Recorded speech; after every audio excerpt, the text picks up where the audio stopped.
Okay. Good morning, everybody. Sorry about the delay to get started. A few years ago, I spoke here about I called Yoshon Basics. I gave some basic information about Yoshon. Talked a little bit the halacha about it, and a lot of just information about how the Yoshon guide works for Chayena. And today is part 2 of that presentation, and that is this is meant to be more practical, and I'll try to explain as we go along. Okay, the reason for our choosing today to speak about it is that today is the first yahrzeit of Rabbi Yosef Herman. Rabbi Yosef Herman is everybody acknowledges he's the person who made it possible for people. It's practical for many people to keep Yoshon here in the United States and around the world for that matter. He started something a little private for himself of collecting information. In the first part, I explained how he did it, exactly how his system works. He collects information in a very meticulous and very useful manner, and it makes people able to keep Yoshon. At first, it was a quiet little thing for him and his friends, and with time, that spread. With time, that grew and grew to the point that enough people use his information and are therefore able and want to keep Yoshon. That's a point of a critical mass where there's lots and lots of Yoshon products and lots of demand for Yoshon products.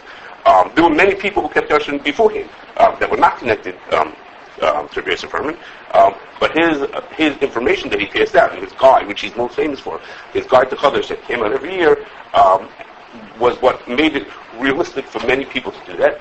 And again, those, so to speak, diehards who did it at the beginning when it was even harder, eventually built up to the point that now it's much easier for people to do that. And that in itself, of course, encourages more people to do that. Okay? Today's goal is going to be not to explain every detail of keeping Yoshon, nor is the goal today to tell you how a person, what he has to do to keep every single thing to the Yoshon, but rather how with relatively, where we hold today, where things are at this point in history, the way things are because of Rabbi Herman's work, how a person could essentially be almost completely Yoshon with very minimal effort. Okay, that's why I look at it, is that, so a person could say, oh my gosh, it's overwhelming to think that what does it take for me to do this mitzvah? We spoke about last time why some people hope you don't have to do it nowadays, but other people, the opposite, think that it's a mitzvah that right, so you really have to do that. But you say, oh my gosh, it's overwhelming that I have to do this thing. How I possibly do that? I can't imagine not having these things or having to do that. And you say, you know what? Today's goal is to try to explain to you, you know what? For reasonably little effort, you can almost be completely there. And the person, that's where something goes. Okay? So first I'm going to do a drop of basics. And that is like this. There are 5 primary grains. It has to do with many mitzvahs. The 5 primary grains: wheat, barley, rye, spelt, and oats. And Yoshon applies to those 5 grains. In short, if any grain that was planted before Pesach, any of those grains that was planted before Pesach, once Pesach passes, they become Yoshon. So if we plant wheat, we announced in the middle of February, okay, we planted wheat in the fall, some wheat is planted in the fall, it gets harvested after Pesach, it's Yoshon once Pesach passes. Whereas if we planted wheat in the summer, then it's not Yoshon until the next Pesach comes. Okay, so we planted wheat in the springtime, it doesn't become Yoshon until the next Pesach passes. Excuse me. So once Pesach passes, the thing is Yoshon, and it's Yoshon permanently. It doesn't become un-Yoshon again next season. But once it passes through a Pesach, it is rooted in the ground before Pesach, or grew already before Pesach, it's Yoshon then for good. And so in practice, it means that give or take from Rosh Hashanah until Pesach, there are foods that, in theory, basically are kosher, but they may not be Yoshon because they were planted after Pesach, and now they're in the market. Let's say you planted flour in the spring, you make bread in the summer, so when you get that bread and it comes Sukkot time, it might not be Yoshon. Okay? It only applies to those 5 grains, and if it's good, if it's acceptable, it's called Yoshon, it means old, and if it was planted after Pesach, it hasn't hit a Pesach yet, it's called Chadash, that means new. Okay, it's not yet ready. For the understanding of it, there was a carbon that was put in the Beis Hamikdash on the first day of Chol Hamoed Pesach, and it has to pass by that carbon. Okay, we don't have the carbon nowadays, but it has to pass through Pesach. Okay. Okay, now, the the people who are most determined to keep Yoshon, the people who are 100% certain, they do it all the way, whatever it is, they use different tools.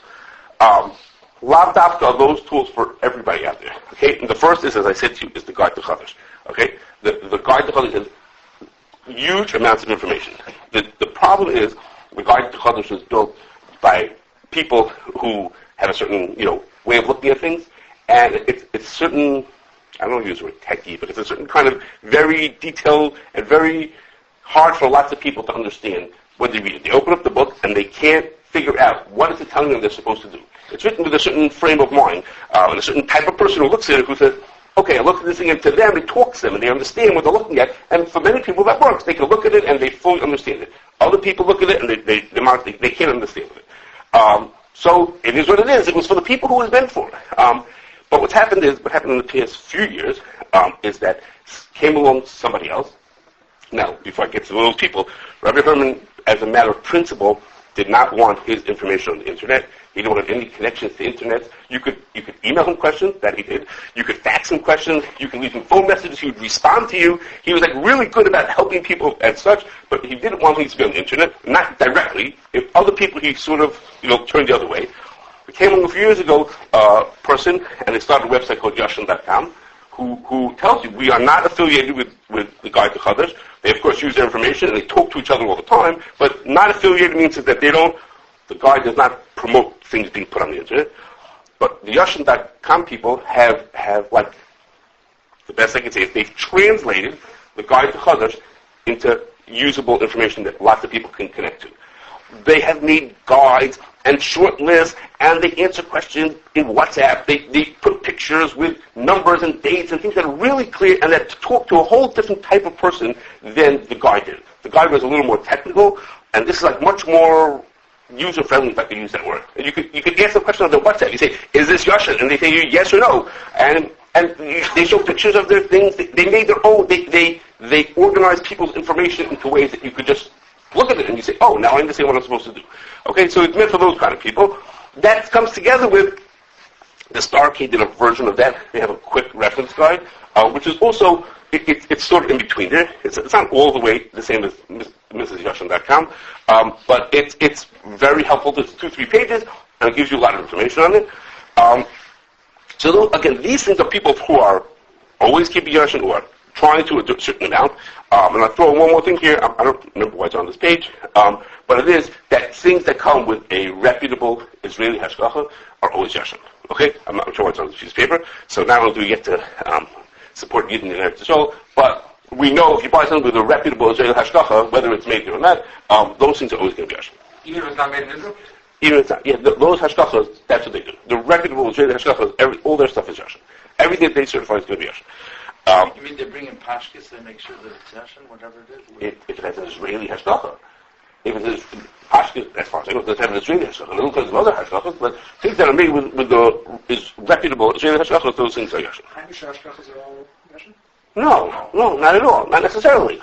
Either yes or no.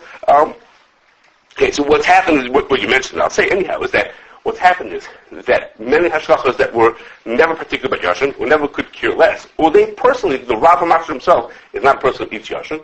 What's happened is enough people who want to eat Yoshon that it's become something that people want. People have put a demand on it, and many companies that are directed dafket from people, like the Hamish products, have chosen to be Yoshon as a business choice. It's good for them because more people buy their products. Okay, I forgot who just told me. Maybe I read it they made a book of emails, hundreds of emails that people wrote to the family when Rebbe Herman died. People just wrote in how appreciative they were for what he did. Just plain old regular people on the street. I think that's where I read it. One of the people wrote in and they said they called up a pizza shop in whatever city it was and said, "Hi, are you Yoshon?" And they said, "If I wasn't Yoshon, I'd be out of business." Okay? In other words, it has nothing to do with my personal interests. Okay, Chassidim tend to not be makbid on Yoshon, less than the literature people. But a Chassidish hechsher would be Yoshon not because he's demanding it, but because the client says, "I want to be Yoshon because that'll sell me. I'll sell more pizzas that way." Okay. Okay. So now, today's goal is like this. Okay. there's a principle, okay? It's called Pareto's principle, but it's called the 80-20 rule, or Rabbi Franz, which really comes from a 1700th century guy, whatever this guy's name falls here. That's okay, could be. It's connected to this guy. This guy, they would never get to speak the same as us, but and the point is, that if a person says, I want to be Malchus and Yoshon, and then they turn around and says, oh my gosh, how am I going to get cereal to eat in the morning in the middle of February? How in the world is that going to happen? Forget it, I can't possibly do this. Okay, so the person is giving up on doing something worthwhile because they can't be perfect about it. Okay, so if you think that it's a mitzvah, the right, and you must do it, then you don't have a choice. You say, too bad, so I won't have cereal, I'll eat matzah for breakfast. I'll figure out what I can eat. Okay, but if a person says, no, okay, I can't do it perfectly, and as we're going to go through that, so I'm going to point out to you, I can't do it perfectly, but I can do almost perfectly, then that's not something to throw out and say, ignore it, just because, oh my gosh, I can't do it perfectly. Okay, so what's Pareto? What does that even mean? The 80-20 principle? Okay, the 80-20 principle means is that 20% of the effort brings in 80% of the benefit, and 80% of the effort is for the last 20% to succeed. So over here, the same thing. Although the same thing here also is that for 20% effort, you can be 80% successful. We apply that principle to other areas as well. It's fair to buy your milk as hard as ice cream is too expensive, so I'll do that. Do you think? No, I'm not asking. If you think it's usher, then you have no choice. You hit too bad. You think, no, really, it's mutter. Ramesh says in that case in Chagzis, he says, Baal Nefesh should be machmir. So should Baal Nefesh be as machmir as he can be. Do what he can. So he says, if I can get the milk, but I can't get the ice cream, okay, so I'll get the milk. I get what I can. Again, if you think it's usher, it's not either. It's not. If it's usher, then it's usher. Then it's zero. You can't have anything. But if it's something I want to be careful about, I don't know if it's usher or in my community we're not machmir on this thing. But if I can be, so why? There's good basis for it. There are some people who think that usher with the rice is needed. So my rabbi told me it's mutter. My community feels that it's mutter. But if I can do that, so now, okay. As I said to you, there are 5 grains. There are 5 grains we have to worry about. We'll go from the easiest to the hardest. The easy ones are rye and spelt, okay? Because the way they plant rye and spelt in the United States just has to do with being a farmer. The way they plant rye and spelt in the United States, they're always Yoshon. Okay? Which is to say, they're always planted before Pesach, and they're harvested after Pesach. So it is always planted before Pesach, and harvested after Pesach is always going to be Yoshon. Okay, so rye and spelt are free and clear. Those are the easiest. Okay, and in parentheses it says here that rye bread is made with wheat flour also. Okay, it has rye in it, but it has other things also. Okay, so you're not off the hook just to buy rye bread. Okay, but those are the easy ones. Rye and spelt are really easy because you can't go wrong with them. Okay, next up is barley. Okay, of our 5 grains we have rye, spelt, barley, oats, and wheat. Wheat we're going to do list because it's the most complicated. Okay, so what do people do with barley? Okay, so plain barley, what we call pearl barley, like just a bag of what looks like little pieces of barley. You put it into soup and tachon. Okay, it comes to market in the fall. The new crop comes to market in the fall. And here are some thoughts about it. Okay, the first thing is nowadays there are brands that are always Yoshon. Okay, this year I don't know if it's going to be true next year, but this year Geffen, Mishpacha, and Unger are always Yoshon. So it means if I say, you know what? I can make my chant Yoshon for the whole year just by picking that brand of barley instead of that brand of barley. Okay? So what's the difference? I mean, what's really the big deal to pick that brand instead of that brand? I don't know exactly what they sell in Hungarian, but I'm sure Hungarian and Kultov sell these brands.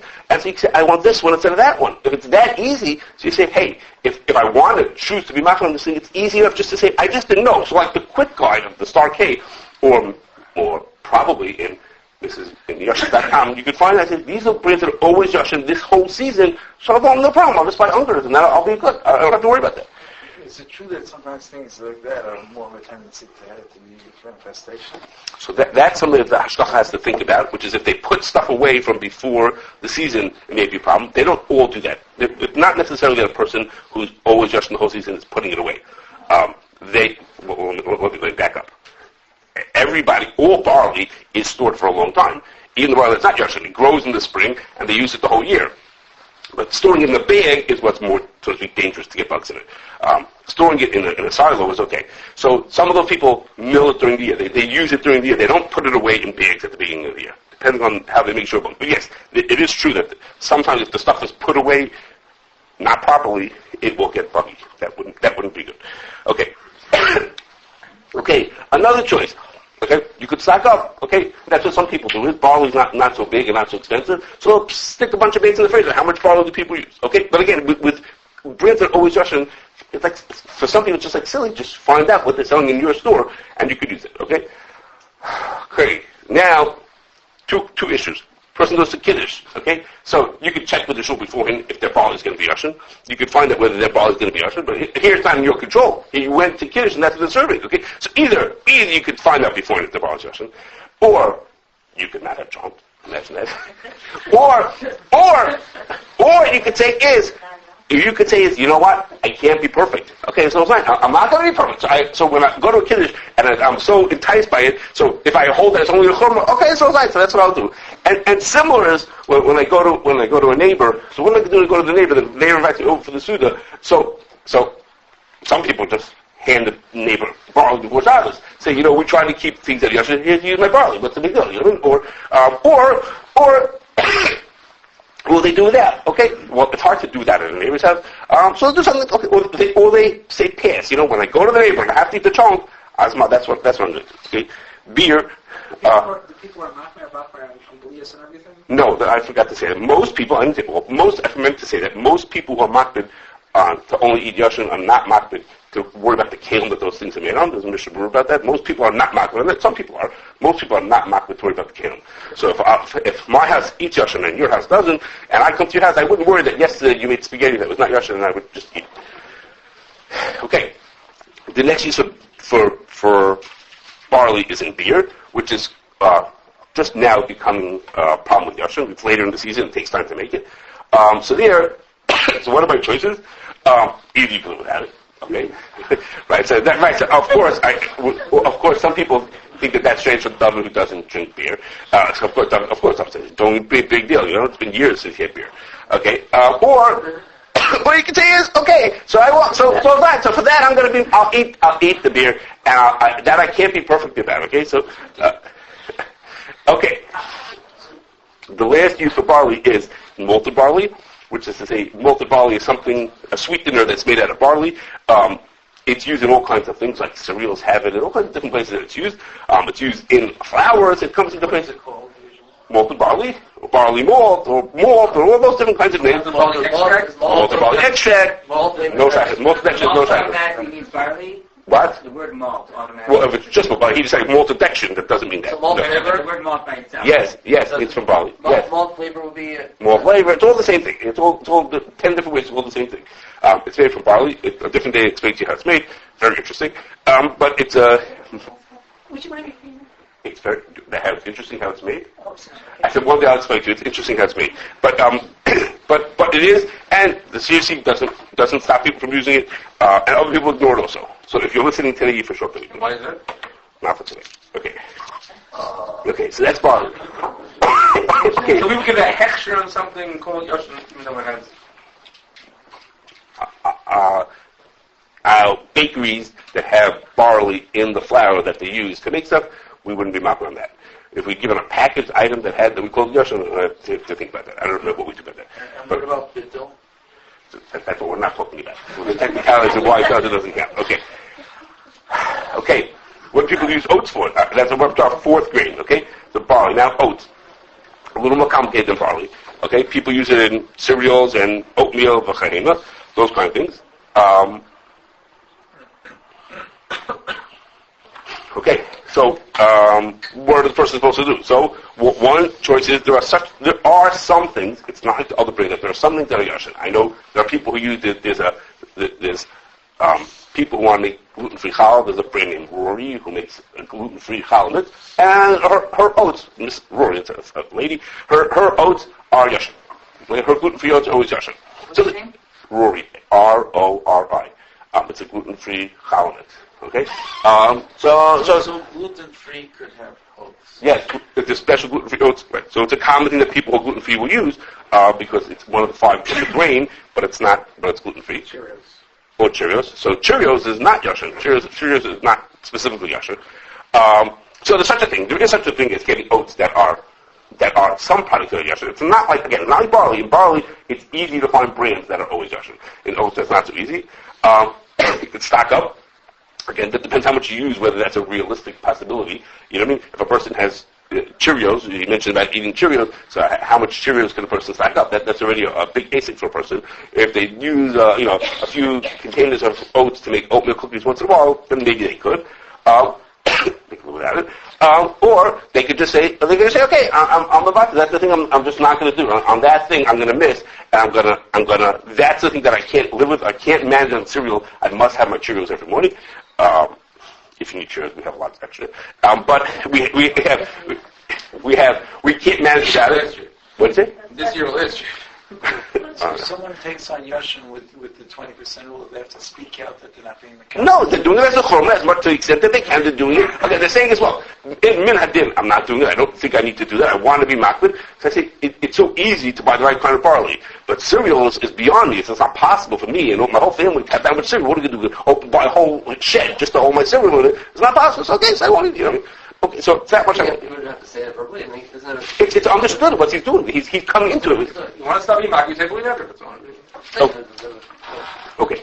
And the most complicated, not necessarily the hardest, but the most complicated is wheat. And that's because this, for our purposes, we'll say there are 3 different kinds of wheat. Okay, and each one has its own, twist to it. Okay, there's what we call winter wheat and spring wheat and durum wheat. Okay, what is that? Winter wheat means wheat that you plant before the winter. You plant it in the fall. It grows a little bit. It stays dormant for the winter, and then come Pesach time, it wakes up and continues growing. That's called winter wheat. But as I described it, winter wheat is always Yoshon. It was planted well before Pesach. It's harvested after Pesach, so it's always Yoshon. Okay, that's the simplest. Okay, spring wheat is like it's called. Spring wheat is planted in the spring. Okay, planted in the spring means that it's planted typically after Pesach. One of the things that Rabbi Herman would do is he would watch, the USDA watches every crop in every state, every week in the United States. So you want to know how much cotton and how much corn and how much wheat is at what stage of growth in every state in the United States. Every single week, they have statistics on it. Okay, every week they get reports on everything that's grown and what stage of growth it is in every state all over in the entire country. So one of the things that he would do is he would watch those USDA reports, hoping that much or most of the wheat for the year was planted before Pesach. Okay, there were years that it was close. Okay, years like when Pesach, like last year, Pesach was very late, late in the non-Jewish calendar. It was late in the calendar because it was an Iyar. So then it was possible that the plant would happen before. Okay, it hasn't worked out. It never worked out. But he would study it, watch it to see, because the government's tracking how much is grown in every state. We're holding its growth, and we're planting in each one. But as a rule, the spring wheat tends to be planted after Pesach. Okay, most of it is. Okay, and then the last one is called durum wheat. That's also a spring type wheat, and it's used for making like pasta. It has its own special features. It's used for making pasta. It's a spring type wheat, which is to say is, unless you know, it has the potential for being Kosher. Okay, so we have these 3 kinds. We'll do them one at a time. Okay, so the winter wheat, it's used for making pasta. It's a spring type wheat, but it's used for making pasta. Okay, so as I mentioned to you, the winter wheat is always Yoshon, just because of the way you plant it in the beginning, in the fall, and it comes out after Pesach, and it's used for making things that are crunchy.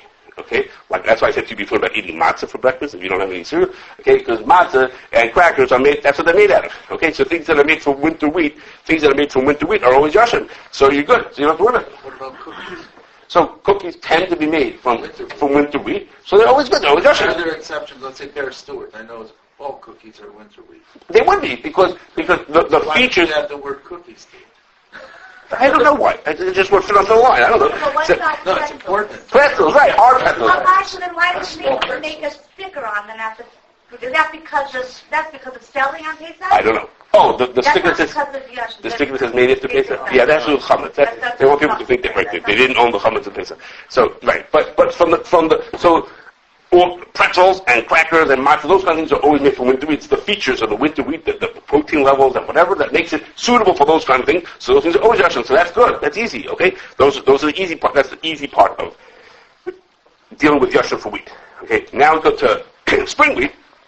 It's used for things that are fluffy and spongy, like bread and bagels, And muffins. and muffins and pizza.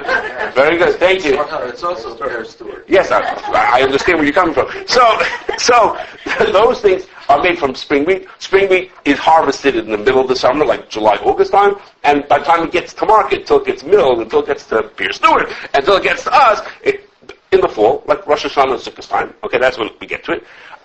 So that's the thing that has has a lot of potential for being Kaddish from that Rosh Hashanah time till Pesach, that whole time. Okay? So what can we do with that? What can we do with that? Okay? So the simplest is that there are many, many stores that are already Yoshon. Here in Chicago, as an example, Tel Aviv and North Shore bakeries are all Yoshon, and Emma's is all Yoshon, and the pizza shops, Tel Aviv and what's it called, Main Pizza are always Yoshon. Right, but a lot of their base products there are always Yoshon, and that has to do with something separate from Rabbi Herman, which is Rabbi Soloveitchik, who was encouraged people. He wanted people here to keep Yoshon. So there was a certain amount of demand, but that built on itself came along Rabbi Herman, who made it possible for lots of other people. So when Chaim Yankel said, "Should we do it or should we not do it?" It was that much possible. Again, that built up enough demand from consumers that lots of places in Chicago, lots of the fresh bakeries are Yoshon. So should I buy my bread from Tel Aviv, or should I buy my bread from Jewel? Okay, I say, well, why shouldn't I buy from Tel Aviv instead of why would I buy from Jewel, which is not Yoshon, when I can buy from Tel Aviv, which is Yoshon? Okay, so there's back to what our goal from the start is that we were holding nowadays, 50 years after Rabbi Herman started his work, we were holding nowadays.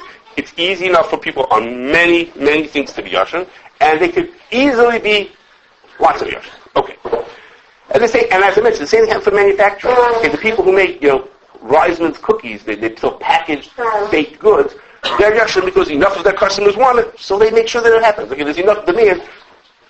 If I want to choose which one to buy, I have a choice to just buy one of those products. There's always, for these manufacturers, there's always enough flour available that will be Yoshon? No, so they have to make arrangements for it. So like in the Chicago, North Shore is the one who puts flour, stores it, have their special way that they store it, and distributes it to all these people. Okay? In the New York area, there are other people who do it. Oh, they can't get it from a manufacturer Yoshon. They have to store it. It's hard. You can get from manufacturers. There's such a thing as getting from manufacturers, but really, if you're running Rice's Bakery, you can't say maybe I'll get it, maybe I won't get it. You have to make plans for beforehand. So there are people who specifically sell Yoshon flour like commercially for people who want to make it like that. So if Pierre Stewart decide they want it to be Yoshon, they have to think about it beforehand. They have to plan who they're going to buy from. They might stock up, or they might find a distributor who will have it for them all year round. Is there bug issues that they have to be careful about? So as mentioned before, when it used to be that they would store flour, there were potential bug issues. So there's two solutions. One solution is to store it in refrigerated storage. In refrigerated storage, they don't get bugs in them. That's one choice. Some people do that. That's expensive. The other choice is to not store it refrigerated, to store it as wheat, not store it as flour, and mill it during the season. So these guys, North Shore Bakery doesn't do milling. They have to. No, so North Shore can't do that. But if you buy from distributors who distribute Yoshon flour, those people are distributing some of them. What they do is they store wheat. They buy and then it gets milled on demand, like all year round. Okay, that has its own special silence to it. It's questions about how the milling works to make like that. That has its own interesting complications to it. But that's another way of doing it. Storing the wheat is fine. No bugs in the wheat. And then they mill it during the season as they need. Okay. Breadcrumbs. Okay. Breadcrumbs are made from bread. Well, bread made of bread means that potentially Yoshon. I'm sorry, Kaddish. They could be Yoshon also, but they potentially Kaddish. But here again, I'm going to repeat. Here, this year, Geffen and Liebers and Mishpacha brands are all Yoshon. So if the person knows that information, says, hey, I want to make breadcrumbs. I will use breadcrumbs, and I want to make sure it's Yoshon. So it's again, I'm standing in the supermarket, I can pick this one, I can pick this one. So the person wants to be careful and says, I can't be perfect, but I want to be careful as much as I can. So I'm going to pick the Geffen breadcrumbs instead of the other brand that's not going to be Yoshon. Henko? I have to look at it for brands. I don't remember brands which are that. Okay, flour is the same thing. Flour, in flour, it's easier, it's easy. Okay, there are brands that are always Yoshon. Kemach and Mishpacha this year, happens to be. They're always Yoshon this year. They're going to be Yoshon the whole season. But if you think... This year, some years they're not. I don't know if next year they're going to do that again. Maybe next year they'll change their mind and say, no, it's not worth it, okay? I don't know if they're going to commit to it. This year it happens to be true. They probably will do it, but... Okay, but now, if you're willing to be more techie, you realize that you could get flour that's made from winter wheat. Okay? How am I going to know which flour is from winter wheat? That's where Rabbi Herman is going to help you. He's going to tell you all kinds of details how to find that out. Okay? I'm not telling you all those details because that's a little complicated for people. I'm telling you there are easy ways to get it. Or you look at someone who makes a simple, like Yoshon.com or the Starcase Quick Guide. They'll tell you, we figured out this year that brand, another brand, only uses winter wheat. Okay? For whatever reason, that manufacturer only uses winter wheat. Okay? Doesn't say in the question, like, my wife's going to make challah, so she's not going to use winter wheat. So what happens is, in the market, you could buy what's called just flour, or general purpose flour, and you don't know what you're getting. You get anything you want to. There's something called bread flour, or high gluten flour, that tends to be spring wheat, because that's the feature that you're looking for. Well, it could be winter wheat that they add the gluten into it, but that tends to be spring wheat. But when you buy all-purpose flour, that's sort of generic, you don't know what you're getting. So for a manufacturer, they only use spring wheat for this and winter wheat for this. For a home cook, they're not always as sophisticated. So they use whatever they get. It says flour is flour. They just buy it. They're not knowing that this is better for this and for this better for that. Okay.